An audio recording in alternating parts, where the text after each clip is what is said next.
Olá, meus irmãos, minhas irmãs, mais uma vez venho aqui para comentar o Evangelho de hoje, desta solenidade da Anunciação do Senhor. O texto é de Lucas, capítulo 1, versículos 26 a 38, e assim diz o texto bíblico.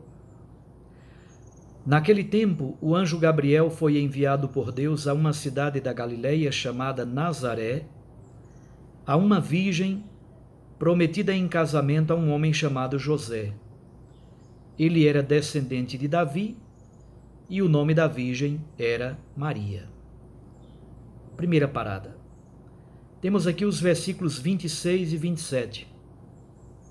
Lucas, como é próprio de sua característica, gosta muito de dar contextos, às vezes contextos históricos.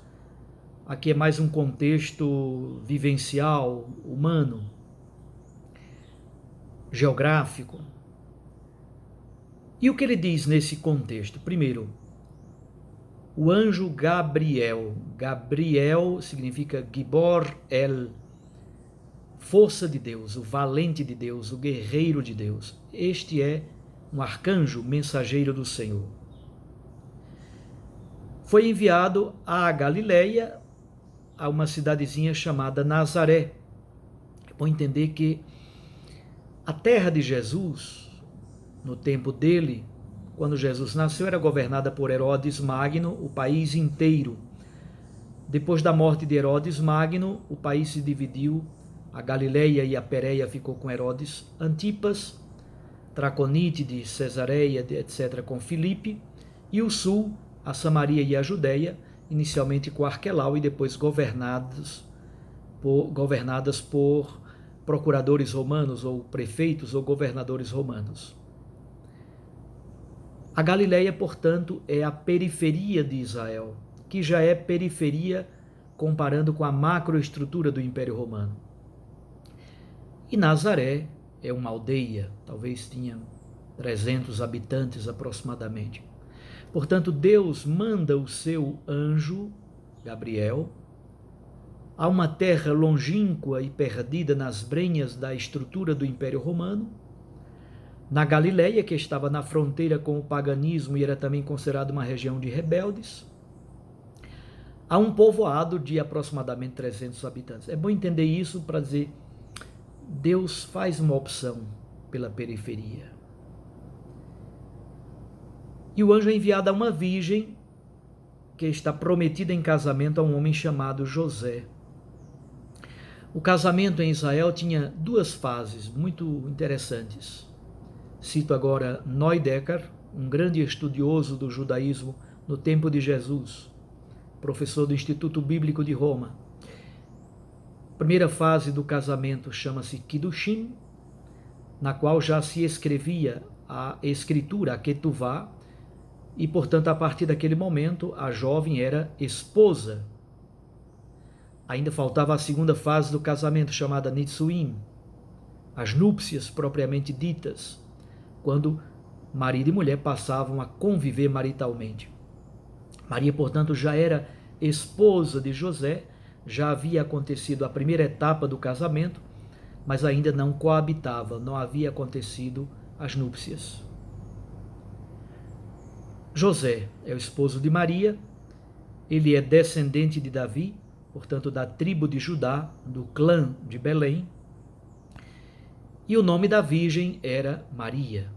Percebam que Lucas insiste desde o primeiro momento com a palavra virgem, que pode significar simplesmente jovem em idade de casamento, mas na teologia lucana parece que Lucas quer nos dizer algo a mais do que simplesmente uma jovem em idade núbil. Começa então o relato propriamente dito da Anunciação. Começa no versículo 28 e vai até o versículo 38. E há uma grande inclusão. Percebam, no versículo 28, o anjo entrou onde ela estava. No final do versículo 38, o anjo retirou-se. Agora vamos encontrar o que aconteceu entre esta entrada do anjo e o fato de o anjo retirar-se. O texto é construído de modo muito interessante. Há uma palavra do anjo, há uma reação de Maria. Uma segunda palavra do anjo, uma segunda reação de Maria. Uma terceira palavra do anjo, uma terceira reação de Maria. A primeira palavra do anjo: alegra-te, cheia de graça, o Senhor está contigo. Percebam que Maria é tratada pelo anjo como que charitomene, a toda plena de graça. Isto é, um particípio perfeito. Na língua grega, o particípio perfeito significa algo que acontece no passado, mas cujos efeitos perduram para sempre. Maria não somente foi plenificada pela graça, ela é toda plenificada da graça, ela permanece para sempre plenificada da graça de Deus. E ela goza da presença do Altíssimo. O Senhor está contigo. Isto é, ela está na presença de Deus porque o Senhor está com ela. Ela ganhou graças e favores aos olhos de Deus. Reação de Maria, versículo 29. Maria ficou perturbada com estas palavras, primeira coisa. Depois ela começa a pensar qual seria o significado da saudação. Perturbação e meditação são as duas reações de Maria, depois da primeira saudação do anjo. Versículo 30 a 33. Aqui está o miolo do anúncio que o anjo lhe faz. E vocês vão perceber que o miolo do anúncio do anjo é eminentemente cristológico. O conteúdo tem a ver, sobretudo, com a identidade de Cristo Jesus. Assim diz o texto. O anjo então disse-lhe: não tenhas medo, Maria, porque encontraste graça diante de Deus. Eis que conceberás e darás à luz um filho, a quem porás o nome de Jesus.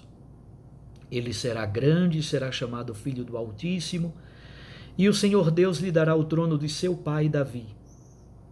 Ele reinará para sempre sobre os descendentes de Jacó, e o seu reino não terá fim. Aqui está o miolo do anúncio do anjo. A expressão não tenhas medo é uma expressão típica da Páscoa, do pós-ressurreição.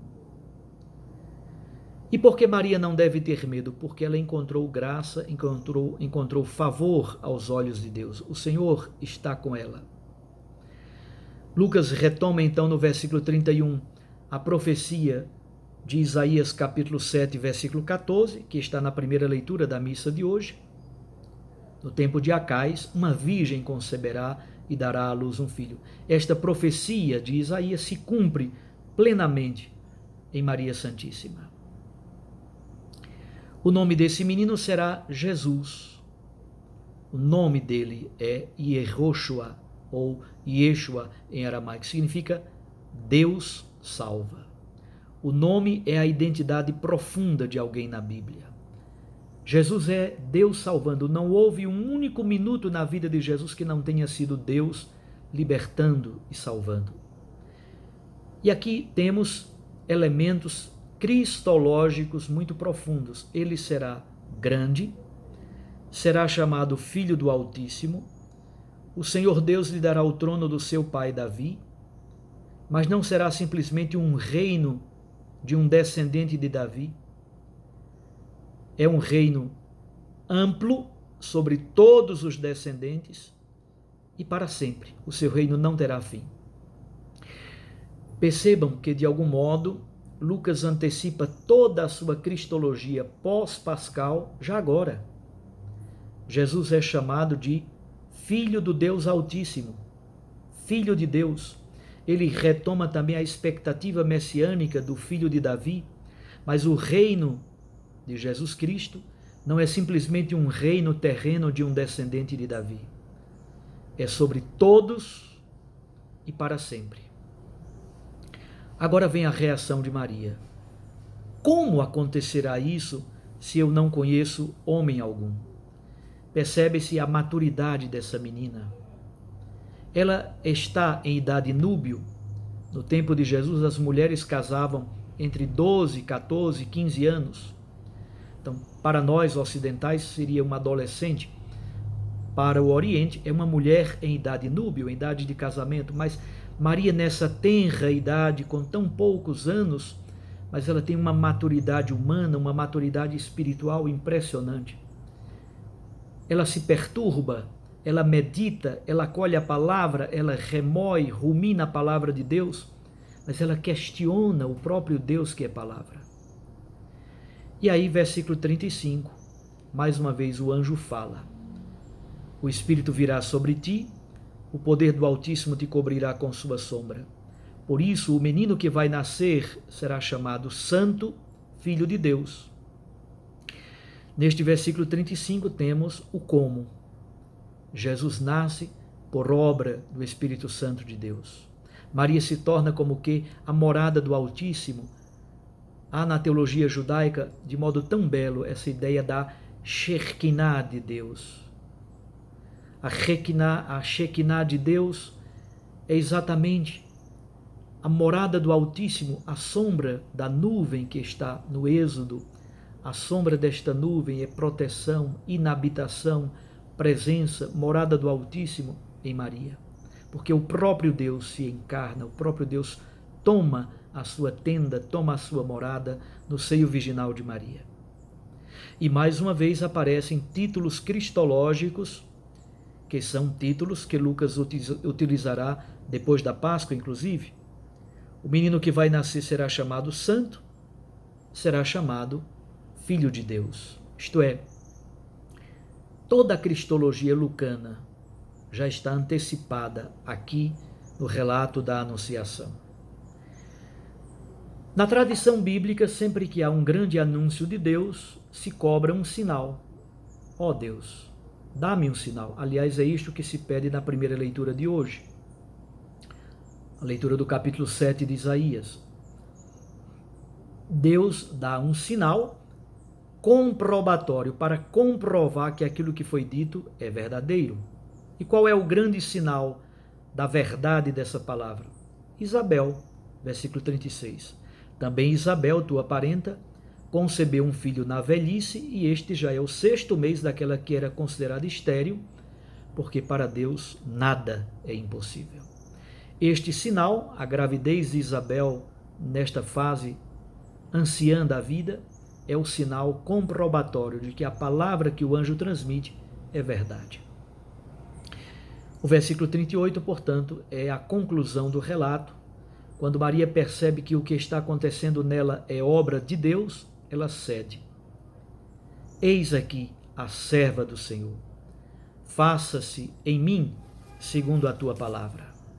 Então, Maria, perturbada, medita. Maria questiona, mas Maria, ao perceber que tudo provém de Deus, ela cede e participa do plano salvífico. Quem é Maria nesse texto? Primeiro, é uma mulher comum de uma aldeia inexpressiva do norte da Galileia.